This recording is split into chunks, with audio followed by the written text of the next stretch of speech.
സയൻസിലും വൈദ്യശാസ്ത്രത്തിലുമെല്ലാം പുത്തൻ ചുവടുവെപ്പുകളുണ്ടായി. പക്ഷേ പിന്നീട് ഈ വിശാലതയ്ക്ക് അല്പം പരിമിതി വന്നു. യാഥാസ്ഥികത്വത്തിന് മേൽക്കൈ വന്നു. തുടർന്ന് ഇസ്ലാമിക സംസ്കാരത്തിൽ നിന്ന് രൂപം കൊണ്ട പല പുത്തൻ അറിവുകളും തമസ്കരിക്കപ്പെടുന്ന നിലയുണ്ടായി. അതോടെ വൈജ്ഞാനിക മുന്നേറ്റത്തിന് ഒരു ഇടിവ് സംഭവിച്ചു. ഈ പരിണാമത്തിൻ്റെ ചരിത്രം സസൂക്ഷ്മം അപഗ്രഥിക്കേണ്ടതുണ്ട്.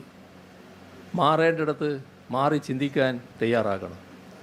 ഇസ്ലാമിൻ്റെ വൈജ്ഞാനിക ഗരിമ പൊതുസമൂഹത്തിന് പകർന്നു നൽകാനാവണം. അതോടൊപ്പം അതിലുയർന്നു വരുന്ന പ്രതിലോമ ആശയങ്ങളെ ചെറുക്കാനും കഴിയണം. ആ കാഴ്ചപ്പാടോടെയുള്ള ഇടപെടലുകൾ ഒരു സംഘടന എന്ന നിലക്ക് സമസ്തയുടെ ഭാഗത്ത് നിന്ന് ഉണ്ടാകും എന്നാണ് പ്രതീക്ഷിക്കുന്നത്. അന്ധവിശ്വാസങ്ങളും അനാചാരങ്ങളും ഇല്ലാതാക്കുക എന്നത് സമസ്തയുടെ പ്രഖ്യാപിത ലക്ഷ്യങ്ങളിലൊന്നാണ്. ഇത് സമസ്തയുടെ രൂപീകരണ ഘട്ടത്തിൽ തന്നെ പ്രസ്താവിച്ചിട്ടുള്ളതുമാണ്. എന്നാൽ ഇപ്പോൾ സമസ്ത രൂപീകരിക്കപ്പെട്ട് 100 വർഷത്തോളം പിന്നിട്ടു. സമസ്തയ്ക്ക് സ്വാധീനമുള്ള മേഖലകളിൽ ഇതിനെതിരെയുള്ള പ്രവർത്തനങ്ങൾ ഇനിയും തുടരേണ്ടതുണ്ട് എന്ന് തന്നെയാണ് ഇപ്പോഴുള്ള അനുഭവങ്ങൾ കാണിക്കുന്നത്. അതിനുതകുന്ന ഇടപെടലുകൾ ഉണ്ടാകും എന്ന് തന്നെയാണ് പ്രതീക്ഷിക്കുന്നത്. മുസ്ലിം സമുദായത്തിൻ്റെ അവകാശ സംരക്ഷണം എന്നതാണല്ലോ സമസ്തയുടെ രൂപീകരണ ഘട്ടത്തിൽ ഉയർന്നു വന്ന ഒരാശയം.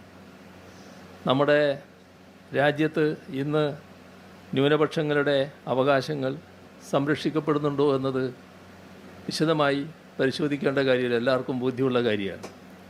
ആരാധനാ സ്വാതന്ത്ര്യം പോലും നിഷേധിക്കപ്പെടുന്ന അവസ്ഥയുണ്ടാകുന്നു.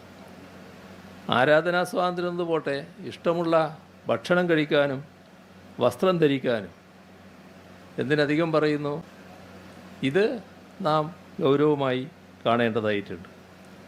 ഇത്തരം കാര്യങ്ങളിൽ ശരിയായ നിലപാടുകൾ സ്വീകരിച്ച് മുന്നോട്ട് പോകാൻ കഴിയേണ്ടതുണ്ട്. എല്ലാ വിഭാഗം ജനങ്ങളെയും സ്നേഹത്തോടെ ചേർത്ത് പിടിക്കുക എന്നതിനേക്കാൾ വലിയ മനുഷ്യത്വം ഇല്ല എന്നതാണ് എനിക്ക് ഈ ഘട്ടത്തിൽ എല്ലാവരെയും ഓർമ്മിപ്പിക്കാനുള്ളത്.